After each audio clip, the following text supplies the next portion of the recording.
Pretty standard stuff. Now, China's very interesting. How much have we been talking? 44 minutes. Holy shit. We need to really, really wrap it up. Now, China's very cool. China's very cool because they're massive. Their focus tree is absolutely massive. It's pretty complete. Now, on the left-hand side, there is a big whole focus tree for politics that's focused on the Communist Party generational sort of succession. Now, one thing that's kind of weird is that it's not like time locked. But the way that this is supposed to be happening is that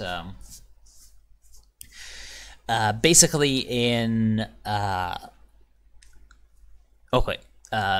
let's get this sort of okay. So how the Chinese political system works is that after the death of Mao Zedong, you had a period of rule by a guy called Deng Xiaoping.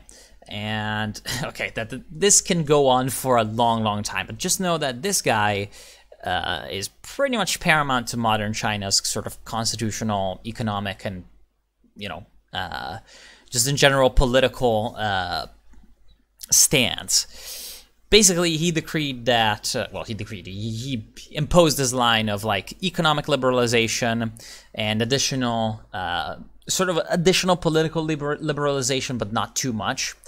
Famously culminating in the 1989 Tiananmen, incident massacre, when basically he was at that point already aging, and he had no official charges, but he was still basically the leader behind the scenes.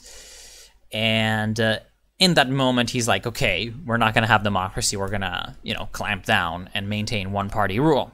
Or not exactly one-party rule, and we'll see why. But mostly, keep the prominent position of the CPC, the Communist Party of China. And from that moment, he favored a transition of power from his own sort of old faction into a newer generation of leaders. And the foremost man over here in this new generation was Jiang Zemin, who was a part of the so-called Shanghai Clique, aka, a faction within the Communist Party, composed mostly of people from Eastern coastal wealthier China.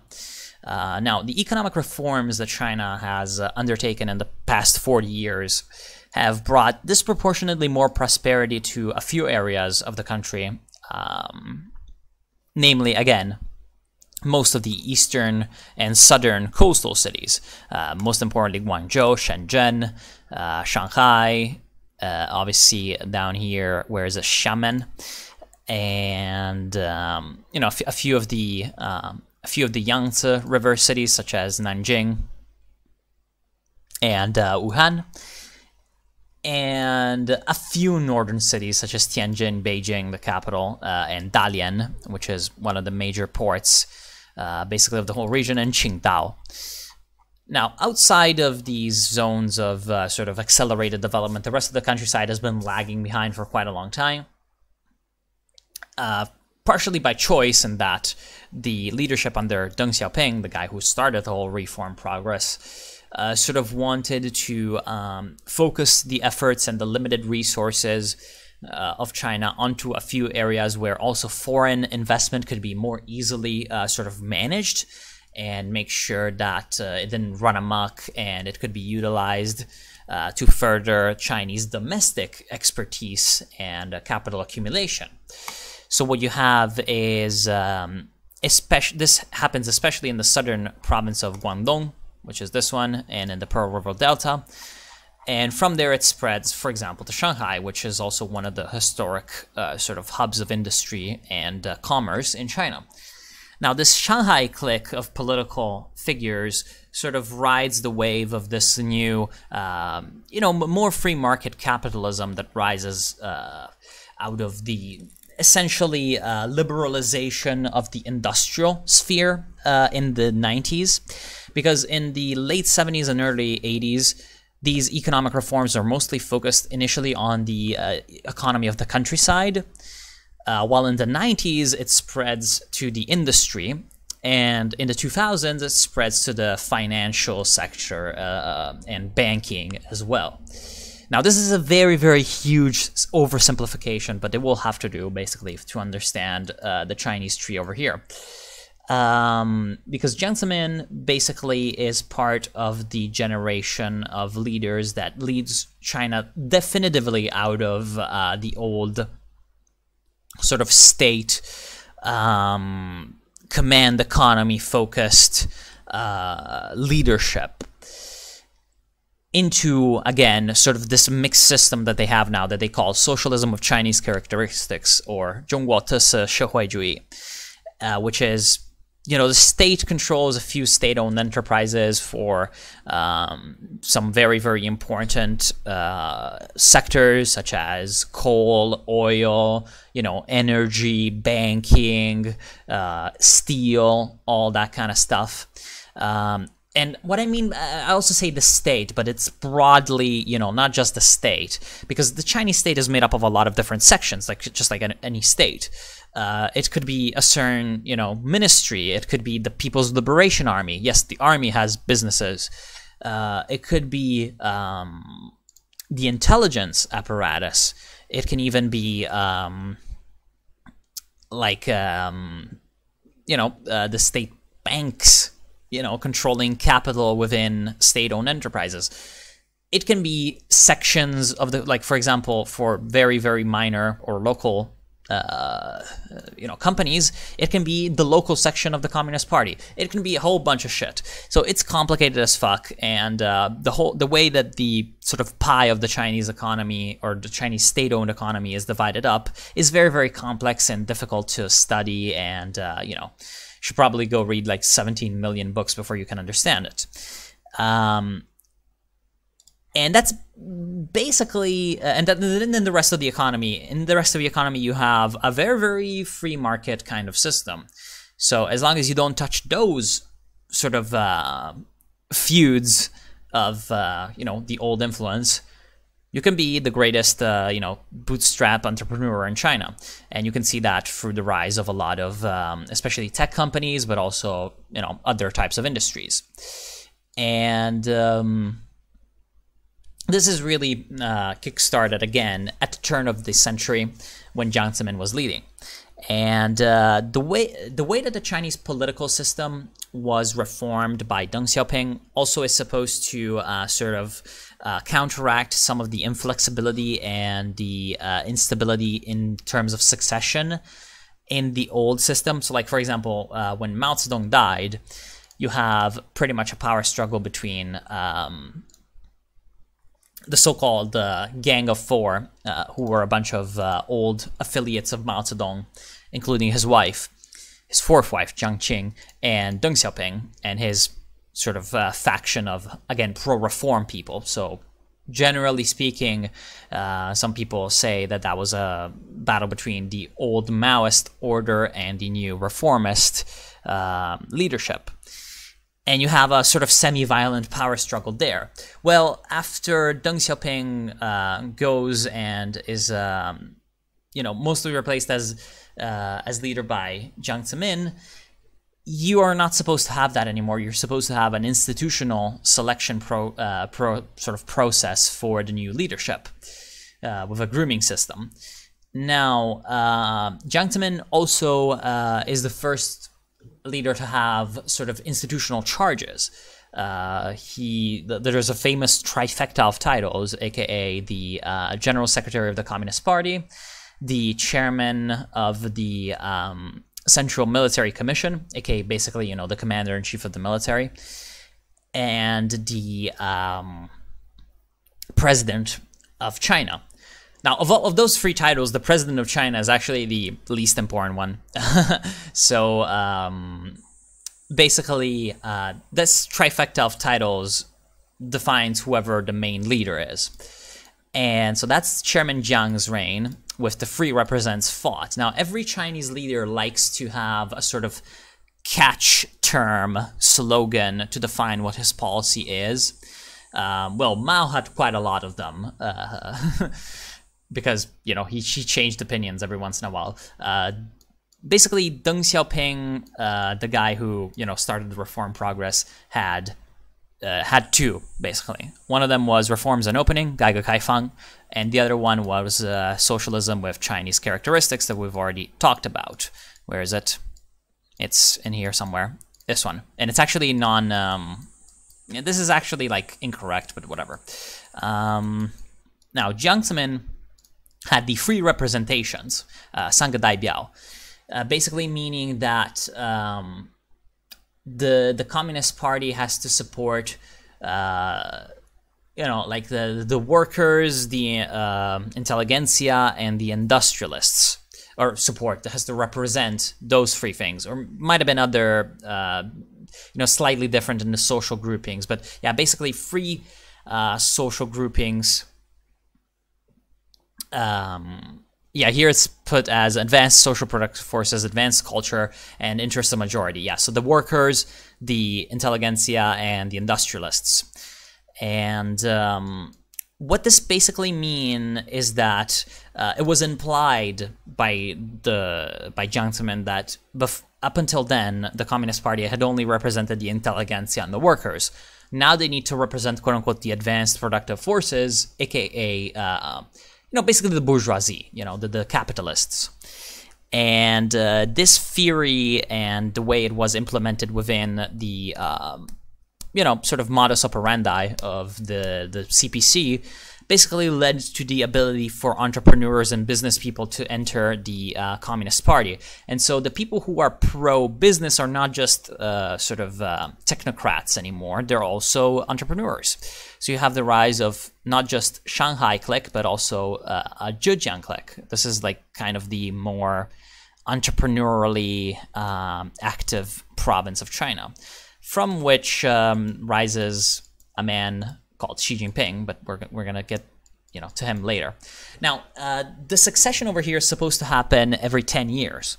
Now, 10 years because it's supposed to be 2 terms of 5 years as the trifecta of titles: the president of the country, the chairman of the Central Military Commission, and the the chairman of the Communist Party, the general secretary of the Communist Party. And this basically, with the way that it's worked out, happens in every sort of 2 year and every 7th year in a decade. So, in 2002, you're supposed to have the succession from Jiang Zemin to Hu Jintao, or if you pick the historical path, Tseng Qinghong. And then 10 years after that, you're supposed to have the succession to either Xi Jinping or Bo Xilai. Unfortunately, they haven't really with the way that Hearts of Iron 4 works, waiting 20 years, yeah, it's, way too much. So even though Xi Jinping is supposed to take over basically in 2012, you can have him quite a bit earlier than that. You can have him by the late 2000s, depending on, how you focus on your path. Anyway, so going down from Jiang Zemin, you have basically the interaction between 2 major factions, the Youth League or Tuan Pai, basically the League faction. And these guys are supposed to represent more of the interior of the country rather than the coastal regions, or the Shanghai Clique, which is, again, the faction that is at the beginning leading with Jiang Zemin. At the beginning, you have a Shanghai Clique dominance, which increases your economics while decreases your political political stats, and it also increases corruption. Now, if you want to go ahistorical, you pave the way for the one of the main political allies of Jiang Zemin, called Tseng Qinghong, who in real life was sort of overlooked for Hu Jintao. This is the historical choice, and continue the sort of Shanghai Clique dominance, and you get some bonuses to the opinion of the factions, such as the military and the state-owned industries. And you have your new catchphrase, which is Zeng Qinghong fought, calling for a more accountable and transparent party. Now, this faction, the Shanghai Clique, is broadly seen as more a lot more economically liberalizing, because basically they don't mind the foreign investment and the additional integration with the international market, because that's exactly what the ethos is of their power base, essentially, in Shanghai. Very, very international city. So going down, you can even establish intra-party democracy. And this path is actually the best one to get democracy with Chinese characteristics, as we'll see later. Now, they're actually called, see, here the brain kind of goes derp derp, because you're like, okay, elitist politics, military, military ties, technocratic elite kind of thing. Why are they more liberalizing? Well, because it is generally seen as, in Chinese politics, generally, the way that they divide elitist and populist is mostly based on geographical, on geographical, you could say, area of work. Sometimes it's birth, but a lot of the times, if someone says, oh, this guy, say like, okay, like for example, in the United States, you're like, oh, Bernie Sanders is from Vermont or whatever. And you mean that he's born there and has had most of his political career there, and thus embodies the interests and generally the values of that area. Or, fucking Rick Perry or whatever is from Texas, or some dude is from California.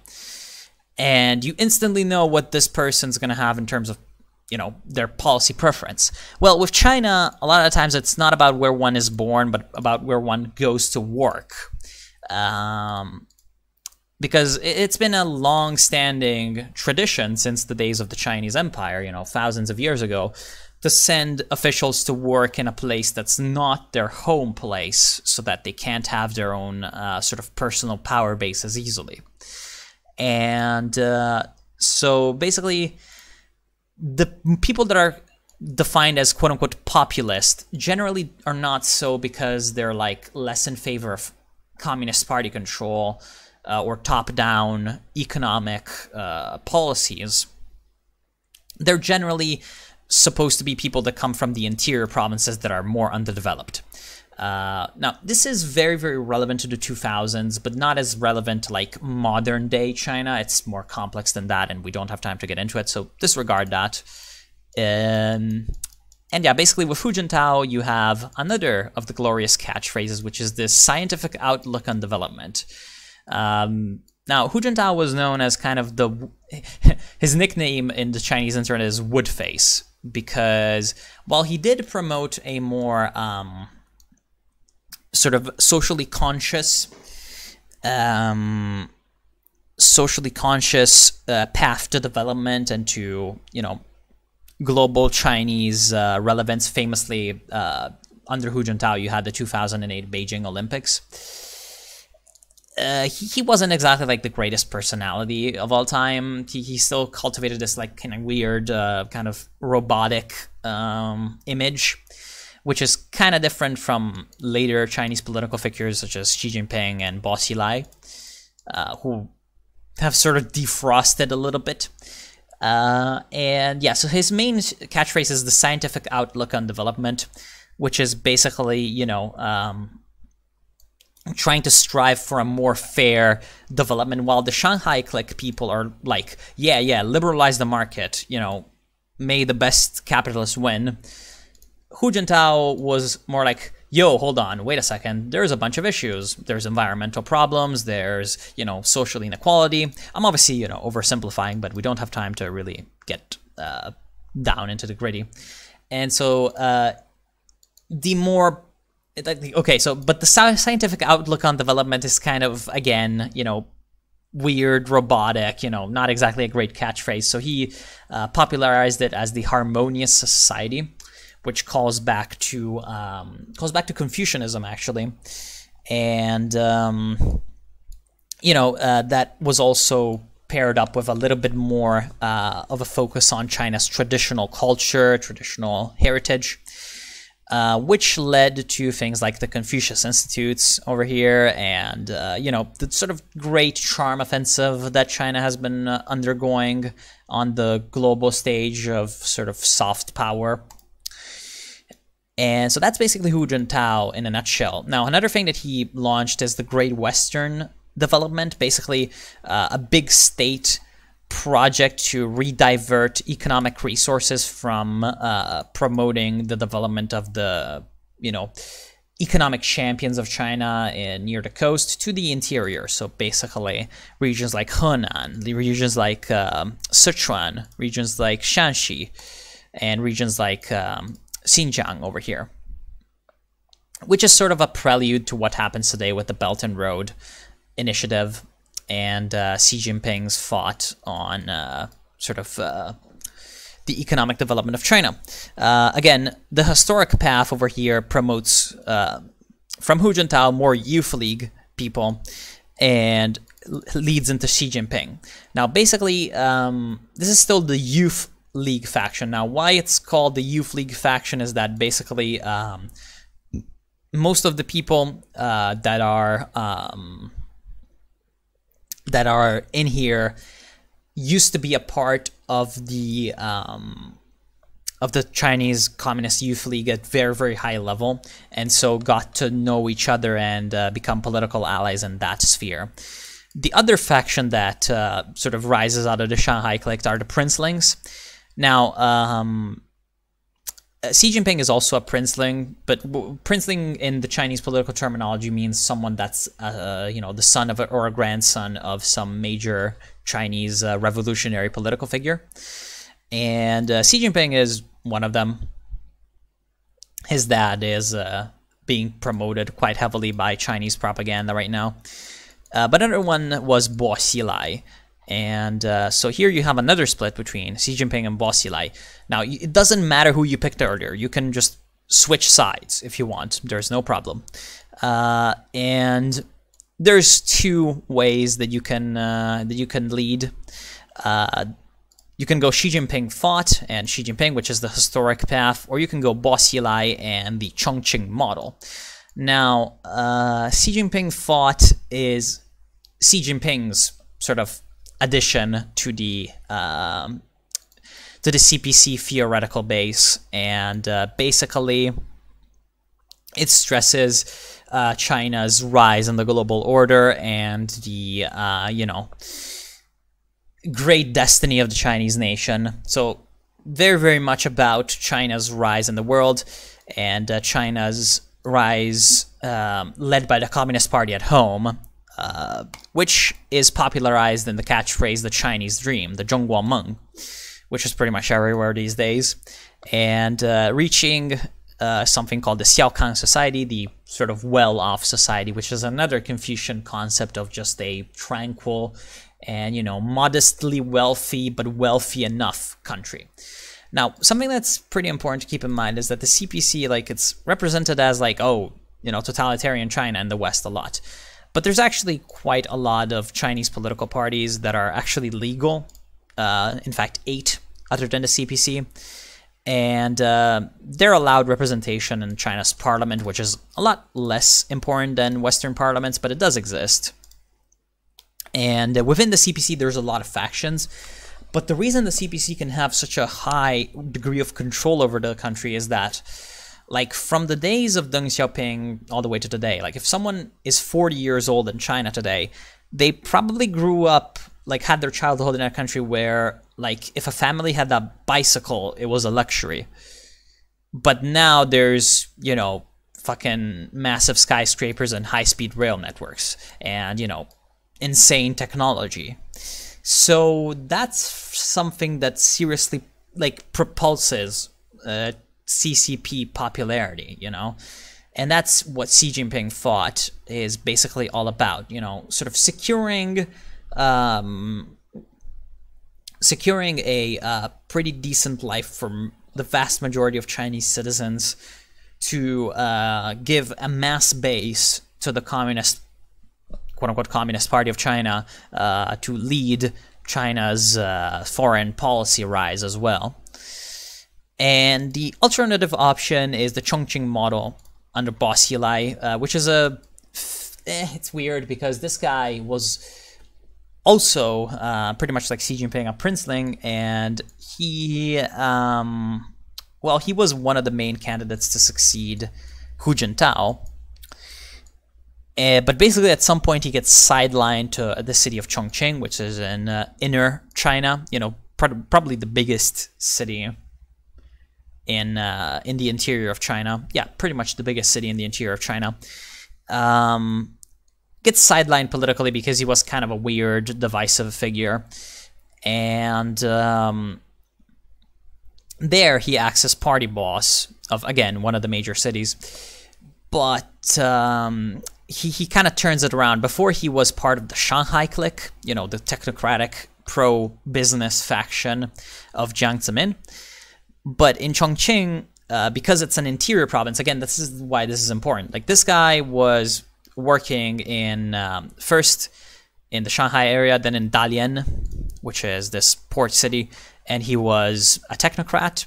He was a pro-business guy. Then he goes to work in Chongqing, and he turns into a quote-unquote populist, reviving a lot of Maoist era political models. So here you have the war on crime, the red culture movement, and basically promoting people singing like pro-Chinese Communist Party songs, you know, Maoist songs before, like, you know, going to work or whatever.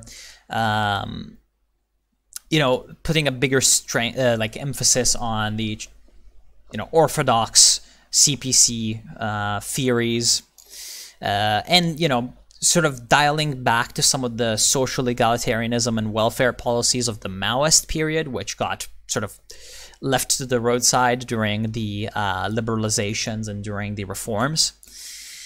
And also, obviously, advocating for more of a redistribution of wealth in a geographic sense from the coast to the interior.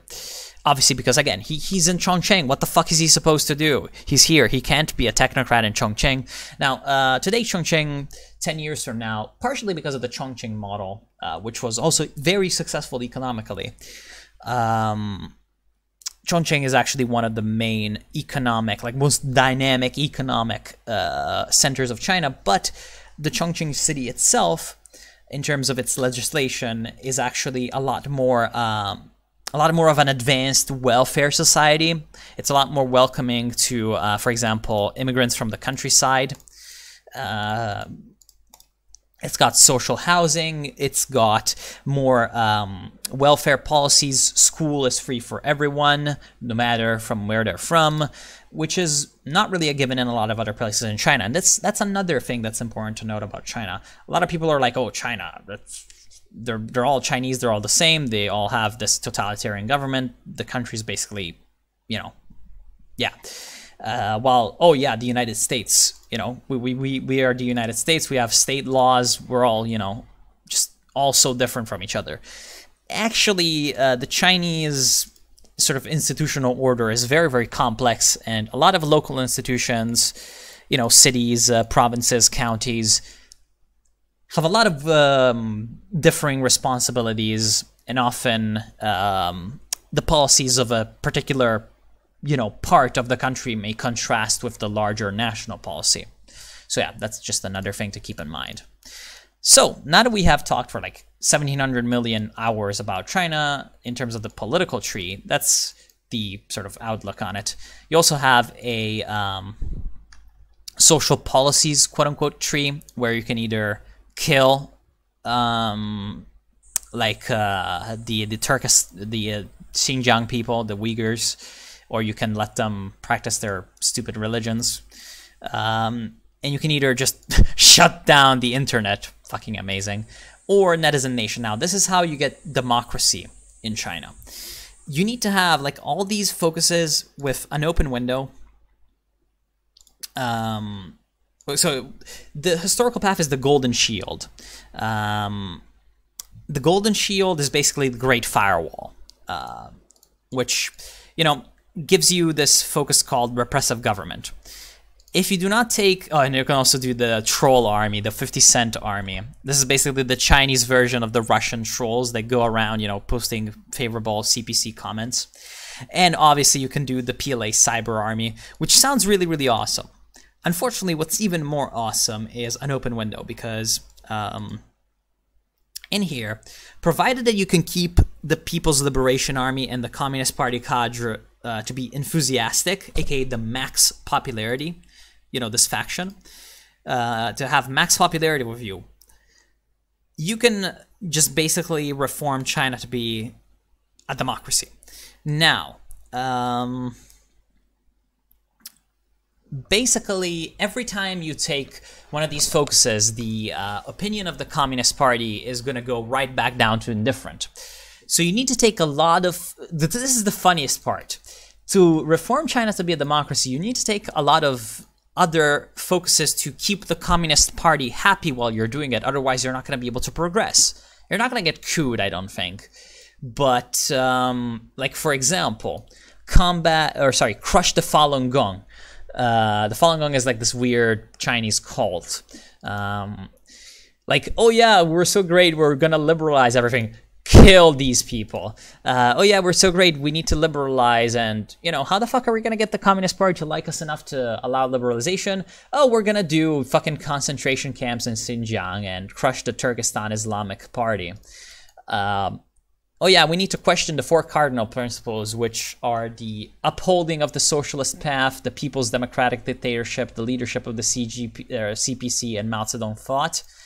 Yes, the people's democratic dictatorship, which is the government form of China. There's 2 adjectives that you can use to describe it. It's the people's democratic dictatorship and the new democracy, quote unquote, which is quite hilarious. Oh, okay, so we need that. Well, how about we go and like prepare a coup in Taiwan or something, or go up to Japan and maintain the historical enmity. So, like, basically, that's the funny part. To reform China to be a democracy, you need to be incredibly, like, repressive to, you know, certain minorities. You need to be incredibly aggressive in foreign policy. And you need to be also more aggressive when it comes to the SCO, aka the Shanghai Cooperation Organization. So basically exactly the opposite of our sort of stereotype of like how, oh, liberalization, everything's cool and shit. It's like, yeah, suppress the minorities. Anyway, if you manage to get down to... unchain the 8 democratic parties. Now, the 8 democratic parties are the, again, constitutionally allowed legal parties. Like, right now, they don't have much influence over policy, but you can just let them go. And then you choose democracy with Chinese characteristics. And the CPC stays the ruling party. You have slightly more popularity with other people. But you get elections. Or you could, you see, this is kind of the funny part. You could hold, you can allow democracy and elections in China by just clicking this with 200 political power. But, like, instead of doing this whole fucking insane, like, focus tree. But, yeah, in the end, you can do the democracy with Chinese characteristics, and that starts an election campaign. And in that election campaign, you have time to get one focus done. And if you want to get a single party in charge and help them do that, you obviously could do a propaganda campaign to increase the popularity, and you can also support it through either support the CPC and you stay with the CPC, although for some reason it replaces the Communist Party with labor unions. In here it replaces the Communist Party with the political elite, which is where is it? This one. Or you can support pro-Westerners, and yeah, and that supports the non-aligned, which is the Chinese like League for Democracy or something. Where's the non-aligned? The China Association for Promoting Democracy is the biggest party there. Yeah. And you can also support the pro-Westerners, and with the pro-Westerners, you support the Union of Chinese Nationalist or the Democratic Party of China. or the Federation for a Democratic China. Actually, the Federation for the Democratic China is definitely the biggest one. And there are other parties that are very interesting, such as the Revolutionary Committee of the Chinese Kuomintang. So if you want the Kuomintang to be, if you want the Kuomintang to be, the Kuomintang, by the way, is the KMT, you know, the old party that was ruling China and got exiled over to Taiwan. If you want the Kuomintang to be in power, you can try to get the Revolutionary Committee of the Chinese Kuomintang, but I don't think it's very, very possible because the CPC is just so, like, you know, dominating in the emerging camp. That's, I don't think that they can really have a chance, a shot.